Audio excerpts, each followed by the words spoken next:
ఎంతమంది మనస్ఫూర్తిగా మాట్లాడుతున్నారు ఒక్కసారి మీరు అవసరం కోసం మాట్లాడుతున్నారు, బాధ చెప్పుకోవడానికి మాట్లాడుతున్నారు, లేకపోతే సంతోషాన్ని పంచుకోవడానికి మాట్లాడుతున్నారు, లేకపోతే బతకడం కోసం అంటే జాబ్ చేయాలి కాబట్టి మాట్లాడుతున్నారు తప్ప ఒక్కలన్నా గుండెల మీద చేసుకొని మనస్ఫూర్తిగా ఎదుటి వ్యక్తితోనే ఎవరైనా మాట్లాడగలుగుతున్నారా?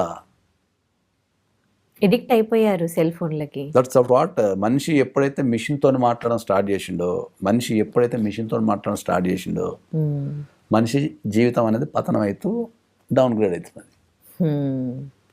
ఓకే, ఒకప్పుడు పిల్లలు తినాలంటే సందమానం చూపించి కథలు చెప్పటము, వాళ్ళని బుజ్జగించడానికి ఏదో చేయటము, లేకపోతే ఒక బూచోడు వస్తుందని బెదిరించడము, అంటే వాళ్ళతో ఇంటరాక్షన్ అయ్యి పిల్లలకు తినిపించేటప్పుడు కూడా ఇంటరాక్షన్ అయిపోయి వాళ్ళతోని వాళ్ళ మైండ్ని ఈ తిండి వైపు మలచడానికి రకరకాల విన్యాసాలు చేసి మన మేధస్సు ఉపయోగించి వాళ్ళ మీద